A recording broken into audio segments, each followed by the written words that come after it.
Hi, I'm Leena Bongale.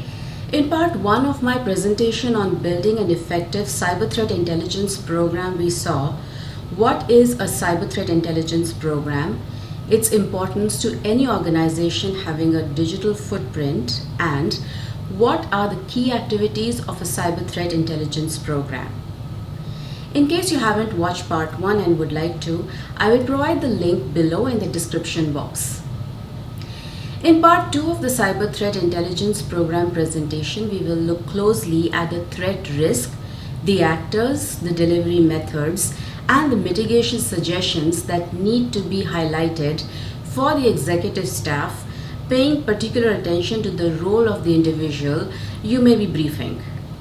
Now let's keep in mind this is a foundational talk focused on some of the basics you need to be aware of when building a cyber threat intelligence program, which I will refer to as CTI going forward.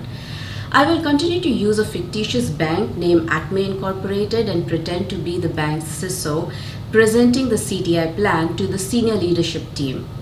So let's begin. The need for a strong cyber threat intelligence program comes from the need of Acme's security teams to effectively mitigate risk and stay ahead of the cyber threats. Operating in today's digitized business model, Acme faces real and imminent cyber threats, since no organization is immune to them. Hence, the first task of the cyber threat intelligence program is to gather detailed, timely, accurate, and complete data on the cyber threats Acme is facing. It's not enough to just gather threat information. We need to build some sort of intelligence into it. Intelligence is data that has been analyzed to enable decision making. Depending on what type of decision we are making, the threat intelligence can be divided into 3 major pillars: strategic, operational, and tactical. Having this understanding across all the 3 pillars of threat intelligence allows us to target threats at different stages of their life cycles and provide insights to all the stakeholders involved in Acme's security, from executives down to the technical employees. Now, the best way to get most out of all 3 intelligence types is to have a built-in process within the CTI program to collect threat data using diverse intelligence sources to gather this information. So let's talk about Acme's general CTI program plan. Acme's CTI program is really an amalgamation of a few different CTI concepts. And one of the things we have put together when putting together the plan is it's an idea that this is a framework to work from. And as our CTI program matures, we plug things in where they fit in. Starting with the first step of the CTI program is defining the charter. The charter is a conceptual document to capture details of how the CTI program will work for us. One of the components is to gather pinpointed intelligence. In the intelligence world, there are these 3 layers. The first and foremost important layer is historic data. This is the company's past security alerts that generate actionable information, which we know for a fact that if we fix these issues, it strengthens the security posture. For example, if there was an incident of credential leakage of one of the employees, password resetting was the quick and immediate remediation. This is what is targeted intelligence, what has happened or is happening within the organization and how we can remediate the risk. But it is important to know what is happening at a wider level. That is to know what is going on with our peers in the industry level or even at the global level. Microsoft or Cisco products are used by nearly all organizations across the globe. So if there is a security issue in any of their products, Acme would certainly like to know ahead of time and take steps to mitigate these risks. So gathering threat information from all layers is the first task at hand for Acme's CTI program. The next task is to think like a hacker. The threat intel team needs to put on a hat of a hacker and identify what a threat actor would find if they look for information on Acme. What digital assets will they discover or find out about a domain registered by the marketing team 3 years ago what IPs is Acme using, and today, most importantly, what cloud assets does Acme have. This is important to get a continuous awareness of Acme's attack surface, also not miss any shadow IT, and fix any issues or misconfigurations in our assets before the threat actors can take advantage. Next is to collect data from the deep dark web. And it's important to have a variety of sources that will allow us to verify we are not missing any critical information. Of course, collecting data from dark web, different marketplaces and audiences is important, but today the threat actors are so technically savvy that after getting the initial piece of information and buying and selling it, they will move to the Telegram channels for further discussions. Acme Intel teams must be able to track these social media outlets, close suspicious Facebook groups, look for leaked code repositories, application stores, and many more areas where Acme's products, employees, customers' data could be floating around on the internet. Gathering this data is not easy, and nor is it a one-time activity. The CTI program must ensure our threat intelligence teams know how and where to get these Telegram channels or marketplaces, and we partner up with the right organizations who will provide access to these groups and help us take them down. Once we collect the threat data, we need to validate that it is a business risk and verify that actioning on this data will help us mitigate business risk. In general, we are looking at 6 different categories, from digital footprint to data leakages, an account takeover to brand abuse, and phishing to fraud. We also look for techware, where some threat actors could be targeting our products or products that we use. Acme's CTI program will provide good coverage on all these areas, verifying Acme is protected, or at the very least has awareness on what is going on in terms of cyber threats.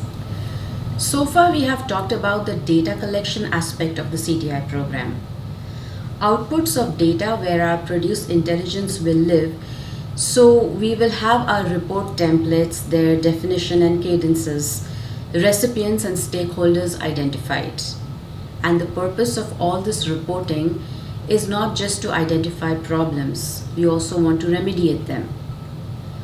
We need the threat intel reports to feed into our core operations so that this data can be used to inform event detection and prevention efforts, as well as event responses and remediation. I would like to give you a quick walkthrough on how well a CTI program protects an organization when it comes to the top cyber threats, that is phishing, insider threats, shadow IT, and fraud.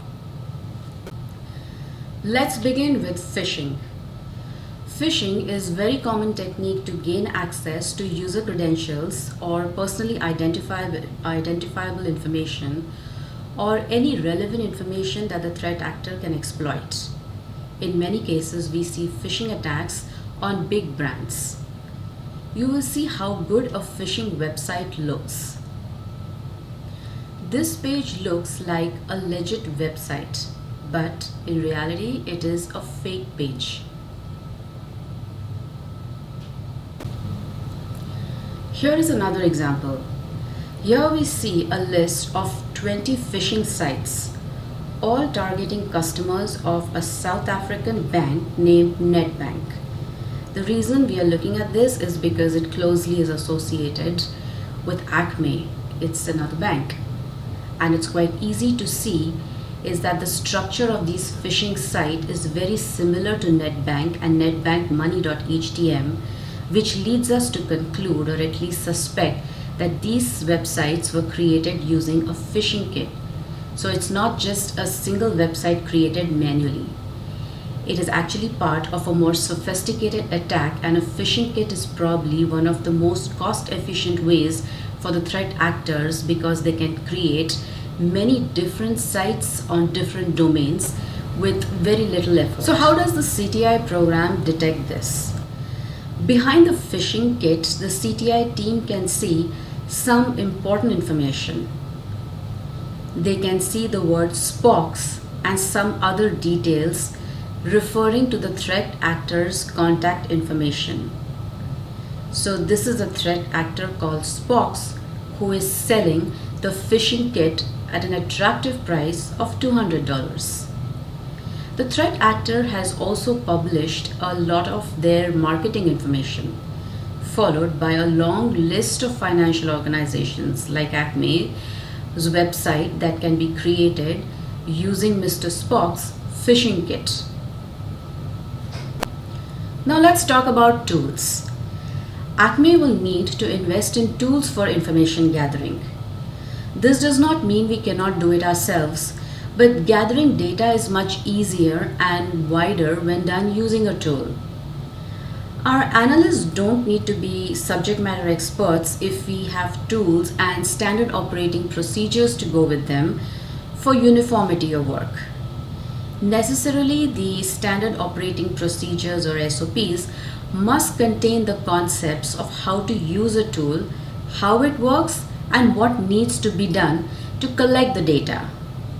Here is what we need to do to gather data we need, especially if it's a repeatable process. Create SOPs and then look at ways to automate the process or solution. It is the threat hunting, data gathering tools that bring in the needed automation, which leads to less time in gathering data and more time analyzing it. Here is why uniformity of work is important. If we stick 5 different analysts in a room, we will get 7 different opinions on what we should be looking for when building threat intelligence. The task in our CTI should be simple, repeatable, measurable, so that the intelligence is easily and readily consumable. Acme's threat intelligence program will have a method for all stakeholders to interact with the threat intelligence team to better secure critical aspects of security. We can have the threat intelligence team providing a generic standard answer to all the functions within Acme, saying everyone is attacking us and everything out there is bad. The reason this won't work is because every department wants to know what threat actors are active in their vertical and what they can do to stop them. Our CTI program will be capable of identifying, as they say in the military, named area of interest. A named area of interest is something or place where something is going to happen. Relating this to Acme, it means knowing the moneymaker areas of Acme. It could be an application, a project, or a person, an asset of value. Our threat intelligence team will develop specific questions for the named area of interest, like what vulnerabilities are being exploited, what actors are using these exploits, are they active in our verticals. This will give us information on associated indicators of compromise and potential mitigations. To summarize it all, the CTI program plan is to have different models from threat intelligence, dark web monitoring, attack surface mapping forensics, different phishing detection capabilities alongside targeted monitoring and triaging of the intelligence gathered with different operations teams, and even engaging with threat actors. I hope this presentation was informative for you. I certainly found it very valuable presenting.